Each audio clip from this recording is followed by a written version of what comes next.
Good morning, everyone. It's Friday, September 6th. And you can probably see it. I'm exhausted.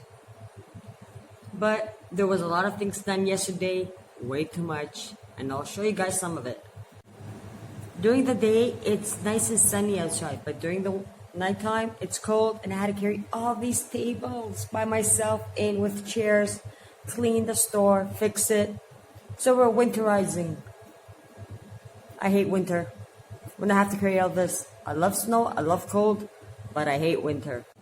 Especially when you have to carry all those tables and things and doing it yourself. But that's a whole new story, isn't it? Today we're talking how to prepare for a recession. There's been too much talk about recession, this, recession, that, 2019, 2020, 2021, blah, blah, blah, blah, blah, blah. And there is going to be a recession again. It happens every so often, every 7, 8, 10, 12, or 14 years. It's a natural cause. But people after the 2009 recession are really scared. They learned about recessions. So how do you prepare for one? Now that's the question you should ask. Because recessions do happen every so often. But how do you prepare for a recession? What are you supposed to do to be ready for one? If you're watching this, I would love to know how you prepare for your recession because I know how I'm preparing just to be on the safe side. So let's continue. It's Friday. We're going to get interrupted a billion times and more. The supplier came, got my supplies, my cheeses, my salamis, and had to put them away. And of course, I'm having a cigarette because we're talking about the recession. And you're not supposed to be smoking during a recession. First of all, you have to start early preparing for one. The earlier, the better. And you're asking the basic question, how do you prepare for a recession? First of all, during a recession, you have to cut out all your bad habits. And your spending has to go down to a minimum. And that's where all the troubles come. Because people start preparing and cutting out things to get to bare minimum of what they could survive when the recession or the recession hits them. Not when the recession starts. And it's kind of hard. You do get deprived of a lot of things and you go nuts. But what if you start depriving yourself slowly, like cutting out little things at the beginning, 2-3 years in advance.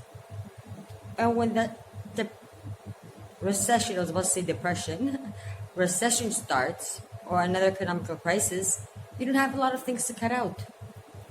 Me right now, the only thing I should cut out, if a recession should hit me, and be an extreme one, even if I do have 160,000 in debt.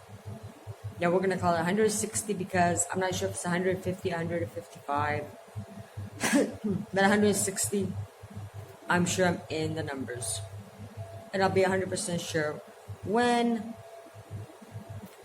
at the end of September, when when everybody comes back from the vacation. So cutting everything out. If a recession should hit and it's that bad, I just have this to cut out. And then I'm 1,000% frugal. I have no spending. Of course, I'm not going to go to Lidl and buy flowers then. Food, I don't need a lot. I don't need expensive food. There's a lot of vegetarian stuff, cuisine here. So there won't be a lot of spending when I quit smoking. And no, it's not time yet. I don't care if it's frugal or not. Then, let's see what else. Quit smoking. That'll be the only thing I'll have to do when I'm hit by a humongous recession. Vegetable style kitchen, cheap, frugal meals. Spaghetti is my favorite. Spaghetti and tomato sauce. Either I make it, especially during summer with the free tomatoes, or I just go to Lidl, buy a jar. Yeah, I do love the jar. Tomato sauce, it's $1 or €1, and it's so thick I even water it down. So yeah, that's like, okay, we're having Napolitan sauce in a jar instead of making my own. Because I do enjoy like a luxury here and there. But my luxuries are spaghetti with a jar tomato sauce. And there you see, again, 4 or 5 people are gonna eat, or six. Should be more than 6 servings when we have that at home. And it's less than $2, $3. Plus how much cheese you're gonna eat. And sometimes I buy just a little bit of cheese just to make sure they don't use extra. And I hide the rest. So keeping the budget, the food budget, really, really, really low is the most important thing in a recession. But you have to start early to teach your body, the family. They're gonna get cranky anyways.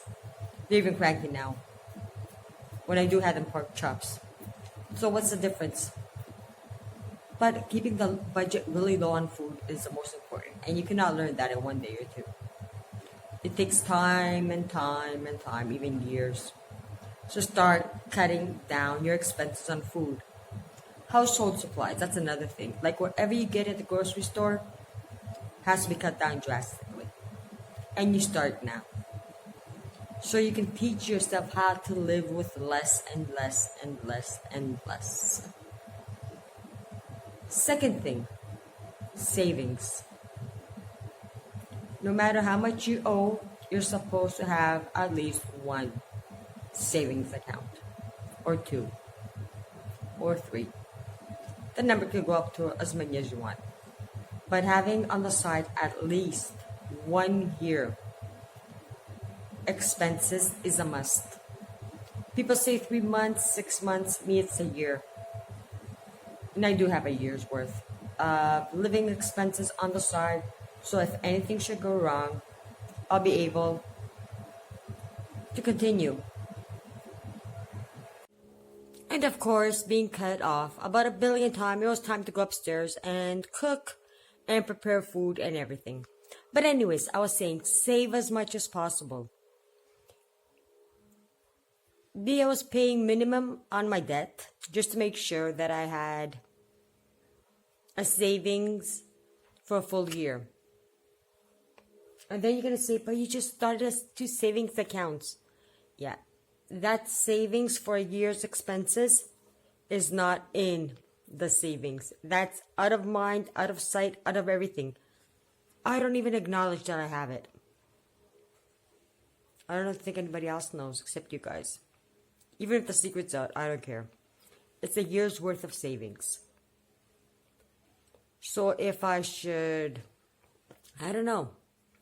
What happens if no customers come or nothing works, or at least I'll be able to have food, electricity, internet, and everything. Yeah, internet is a must for me. I will go nuts without it. I'll be out drinking again. Most of my bills being paid.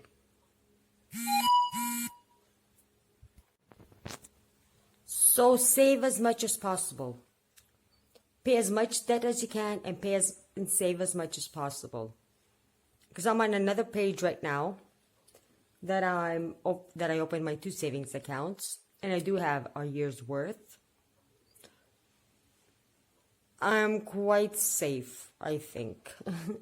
But anyways, and the second part and the third part, and most important, pay as much debt as you can. When you have that savings account that you feel comfortable with, start paying aggressively on your debt. Either being your mortgage, loans, taxes, health insurance / pension / whatever. Yeah, that's my personal thing, but anyways. And no, you can't start when the recession starts. Because you're going to be deprived so much, you're going to go nuts. And you won't know where to start saving. And where to cut down. So it takes time, practice, error, practice. Screwed up, practice. And you keep on going and going till you find your own way. Your own way, your own rhythm, your own everything. Most of the things that we think we need are in our brains. And it's worthless. Yeah. Why am I always smoking? Because it's the only time I'm actually sitting down trying to make these videos, or else I'm decluttering, cleaning, and the way that I'm going, I'm never going to be finished. Maybe next year? I'll finish next year. But that's a whole new story. So today, a simple 3 steps. Simple. Cut down as much as possible. Save as much as possible. Pay down debt. Those are the 3 basics for a recession. If you have a year's worth of money saved away in one bank account, just don't use that bank account. Just save a year's worth and open another one. And have that money on the side for not even an emergency. No car breaking down or something. A stove busting and not having a refrigerator, or I don't know. That is not an emergency for me. 1 year's worth of living on the side is when you're unemployed, you cannot work, and there's no other way income is going to come in. Build an emergency fund for when your car breaks down or something goes wrong. That's the only fund I didn't have. The emergency. I put first the 1 year living expenses and the emergency fund. Well, I had one, but it wasn't enough. It only had, to be honest, it only had 7,000 in it. And I needed a lot more last year with the teeth, because it cost a lot more. And thank God I had a friends, 2 of them, that actually helped me pay the rest. Like, they gave me money that I owe them. I didn't add that to my expenses, to what I owe. So I'm glad I said 160 instead of 150 or 155, because it's 5,500 that I owe them. And I have to repay them back too. So as you see, there's a lot of things that are going on. And I still haven't fixed the ear. But it does escalate. So if you have 1 year's worth of living in a savings account, you have an emergency account, and you start paying that down really aggressively, the way I'm trying to, but everybody's on vacation. People come back from your vacation. I want to start paying debt down. People, the bank tellers and government officials and so on. Come back from your vacation. I want to pay my debt. If you're hearing this. And yeah, next recession will probably be amazing, and you won't even feel like you're being restricted because you're already down to bare minimum. And that's it for today.